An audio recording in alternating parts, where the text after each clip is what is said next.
नमस्कार दोस्तों, एक बार फिर से आप सभी का मैं बहुत बहुत स्वागत करता हूं। दोस्तों, आज मैं एक ऐसे मुद्दे पर बात करने वाला हूं जिस मुद्दे को लेकर पूरे देश में बहस शुरू हो गई है। एक ऐसा मुद्दा जिसको लेकर बसपा सुप्रीमो ने बड़ा एक्शन ले लिया है। बसपा सुप्रीमो ने केंद्र के फैसले का जबरदस्त तरीके से, मोदी के फैसले का जबरदस्त तरीके से विरोध करना शुरू कर दिया है। यहां तक कि मोदी के फैसले पर बसपा सुप्रीमो ने वीटो लगा दिया है। दोस्तों, इस समय की सबसे बड़ी खबर जो इस समय पूरे देश में चर्चा है, ये देखिए, एक देश एक चुनाव के विरोध में बसपा आ चुकी है। कोविंद की अध्यक्षता वाले पैनल से उन्होंने मुलाकात नहीं की है। दोस्तों, ये खबर है 2 मार्च की। पूरी खबर मैं आपको डिटेल में बताऊंगा। बड़ा सवाल कि एक देश एक चुनाव भारतीय जनता पार्टी क्यों चाहती है, इसके पीछे क्या है उसका छुपा हुआ उद्देश्य, वो दोस्तों आज मैं आपको बताने वाला हूं। साथ ही आपको बताऊंगा कि वन नेशन वन इलेक्शन में आखिर कानूनी अड़चन क्या है, बाधा क्या है, डिटेल में बात करेंगे दोस्तों। लेकिन सबसे पहले जान लेते हैं कि एक देश एक चुनाव आखिर है क्या। देखिए, पहली बार 1952 में हमारे देश में चुनाव हुआ और 1952, 1957, 1962, 1967, 1952 से 1967 तक हमारे देश में राज्यसभा और लोकसभा का जो चुनाव हुआ एक साथ हुआ। यानी मान लीजिए कि 2024 में लोकसभा का चुनाव है तो उसी साल उत्तर प्रदेश का भी चुनाव करा दिया गया, उत्तर प्रदेश विधानसभा का चुनाव भी करा दिया गया, राजस्थान का भी, मध्य प्रदेश का भी। यानी लोकसभा चुनाव के साथ साथ पूरे देश के राज्य में विधानसभा का चुनाव भी एक साथ कराया जाना, यही है वन नेशन वन इलेक्शन, जिसके पीछे सत्ताधारी पार्टी की एक साजिश छुपी हुई है। हालांकि दोस्तों, एक कानूनी अड़चन है, मैं आपको वो बताऊंगा। लेकिन इस बीच बसपा सुप्रीमो ने इसको लेकर वीटो लगा दिया है। मैं आपको बता देता हूं बसपा सुप्रीमो ने क्या कुछ कहा है इसको लेकर, और काफी चर्चा है इसको लेकर दोस्तों। तो दोस्तों, बड़ा सवाल, आखिर वन नेशन वन इलेक्शन का बसपा सुप्रीमो क्यों कर रही है विरोध, क्यों वो मोदी के फैसले पर वीटो लगा रही है, आपको बताते हैं। दरअसल दोस्तों, ये खबर देखिए, पूर्व राष्ट्रपति रामनाथ कोविंद की अगुवाई वाली समिति ने बीते अक्टूबर में सभी राष्ट्रीय और क्षेत्रीय दलों को पत्र लिखकर एक साथ चुनाव कराने पर अपने विचार भेजने को कहा था। पार्टियों के लिए अपना लिखित जवाब भेजने की आखिरी तारीख 18 जनवरी थी, जिसके बाद कई पार्टियों के नेताओं ने कोविंद से मुलाकात की थी, रामनाथ कोविंद साहब से मुलाकात की थी। दोस्तों, इस खबर को प्रमुखता से एक अखबार ने छापा है और अखबार लिखता है कि हालात से वाकिफ सूत्रों के मुताबिक बीएसपी ने कोविंद कमेटी से कहा था कि वह एक साथ चुनाव कराने के विचार के खिलाफ है। उन्होंने कहा था कि हालांकि पार्टी ने परामर्श प्रक्रिया के दौरान अपना प्रतिनिधित्व देने के लिए कोविंद समिति से मुलाकात नहीं की। दोस्तों, जब वन नेशन वन इलेक्शन का मुद्दा देश में गर्म हुआ तो बसपा सुप्रीमो ने उस दौरान एक ट्वीट भी किया था और कहा था कि देश में एक राष्ट्र एक चुनाव की बात असल में गरीबी, महंगाई, बेरोजगारी और बढ़ती हिंसा जैसे ज्वलंत मुद्दों से ध्यान भटकाने की कोशिश है। दोस्तों, वन नेशन वन इलेक्शन को लेकर जब पैनल की बैठक हुई तो बसपा सुप्रीमो ने कहा कि अगर ईवीएम के मुद्दे पर चर्चा करनी होती तो वह उसमें शामिल होती, क्योंकि उनके अनुसार ईवीएम जनता का विश्वास खो रही है। 23 जून 2019 को मायावती जी ने कहा था कि लोकसभा और विधानसभा चुनाव एक साथ कराने का भाजपा का विचार एक बार में ईवीएम में हेरफेर करके दोनों चुनाव जीतने की एक चाल है।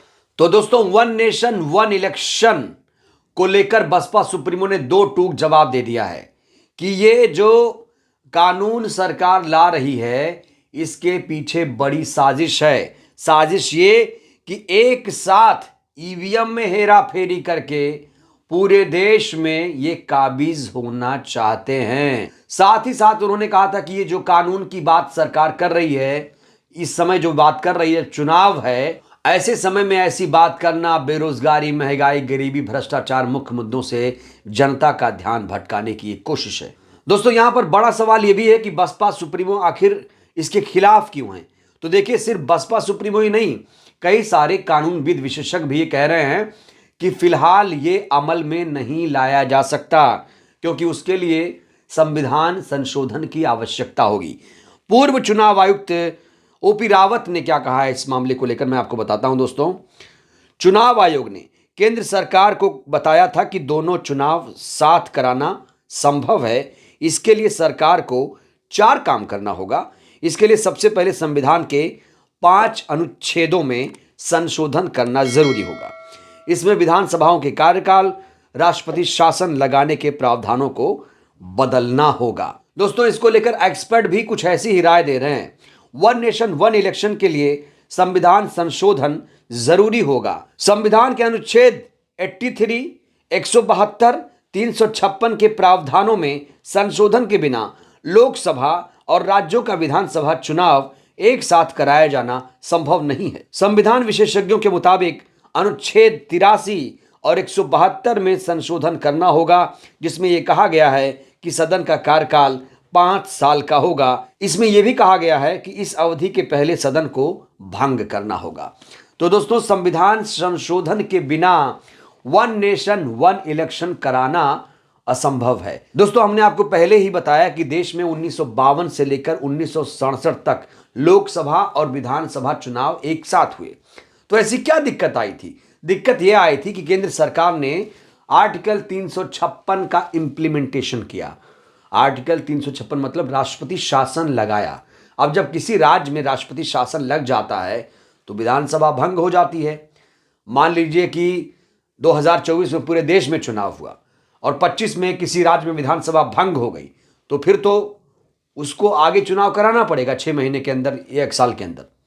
तो वो कहीं ना कहीं टाइमिंग वेरिएशन हो जाता है, फिर वो 24 में होता है, 25 में होता है। इसीलिए तमाम विशेषज्ञ कह रहे हैं कि अभी फिलहाल वन नेशन वन इलेक्शन नहीं हो सकता, उसके लिए संविधान संशोधन की जरूरत पड़ेगी। और इसीलिए मायावती जी भी नहीं चाहती हैं कि वन नेशन वन इलेक्शन देश में आए। दोस्तों, वन नेशन वन इलेक्शन को लेकर ये तो कानून विशेषज्ञों की राय है, लेकिन जो व्यवहारिकता में लोग अपनी राय रखते हैं वो मैं आपको बताना चाहता हूं।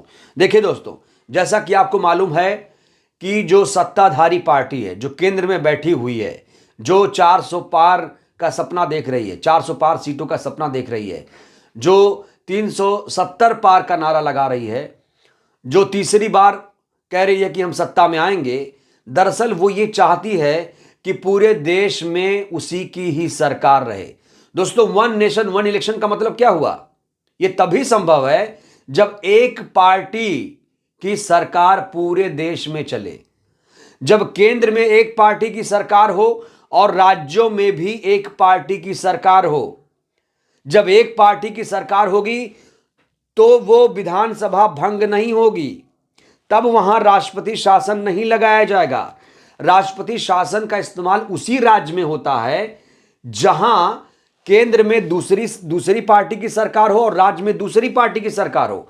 मान लीजिए केंद्र में बीजेपी की सरकार है और किसी राज्य में कांग्रेस की सरकार है, तो वहां पे राष्ट्रपति शासन लागू होगा। लेकिन दोस्तों, ऐसा नामुमकिन है कि केंद्र में भी बीजेपी की सरकार हो और राज्यों में बीजेपी की सरकार हो तो राष्ट्रपति शासन लग जाए, या केंद्र में कांग्रेस की सरकार हो और राज्य में कांग्रेस की सरकार हो तो राष्ट्रपति शासन लग जाए। ऐसा मुश्किल है। और देखिए, वन नेशन वन इलेक्शन के पीछे यही अवधारणा है, कॉन्सेप्ट है कि एक पार्टी का रूल हो पूरे देश में। जब एक पार्टी का रूल पूरे देश में होगा तो वन नेशन वन इलेक्शन चल सकता है। अब दूसरे पार्टी की सरकार होगी तो केंद्र वहां बर्दाश्त नहीं करेगा। आप एग्जाम्पल नहीं देख रहे हैं कि अगर झारखंड में सोरेन की सरकार है तो उन्हें ईडी सीबीआई से डराया जाता है, उनकी सरकार को गिराने की कोशिश होती है। बंगाल में ममता की सरकार है तो वहां पर भी तमाम तरह की चीजें की जाती हैं। राजस्थान में अगर मान लीजिए कांग्रेस की सरकार है तो वहां पर अलग तरीके से एजेंसियों का इस्तेमाल होता है। तो इसलिए लोग कह रहे हैं कि वन नेशन वन इलेक्शन फिलहाल तभी संभव है जब एक पार्टी का देश में रूल हो। और फिलहाल यहां जानते हैं आप दोस्तों, कई क्षेत्रीय पार्टियां, राष्ट्रीय पार्टियां हैं, इतनी पार्टियां कि आप उंगलियों पर नहीं गिन पाएंगे हमारे देश में। तो सत्ताधारी party one nation one election की बात इसलिए कर रही है क्योंकि उसे लगता है कि अगर ऐसा वो कर देगी तो हर जगह उसी की सरकार होगी। और मायावती जी भी कह रही हैं कि ये लोग एक बार में ही ईवीएम को सेट कर देंगे, और जब एक बार में ईवीएम को सेट कर देंगे विधानसभा के लिए भी और लोकसभा के लिए भी, तो इनकी सरकार बनेगी और ये हम बर्दाश्त नहीं करेंगे। तो दोस्तों, मायावती जी ने खुलकर वन नेशन वन इलेक्शन का इसलिए विरोध किया है और मायावती जी की इस समय काफी चर्चा हो रही है, हर तरफ वो सुर्खियों में छाई हुई हैं। दोस्तों, वन नेशन वन इलेक्शन को लेकर आपकी क्या प्रतिक्रिया है? आप लोग क्या सोचते हैं? क्या भारत में वन नेशन वन इलेक्शन लागू होना चाहिए? इसको लेकर अपनी प्रतिक्रिया आप लोग भी दे सकते हैं। बहुत बहुत धन्यवाद, शुक्रिया।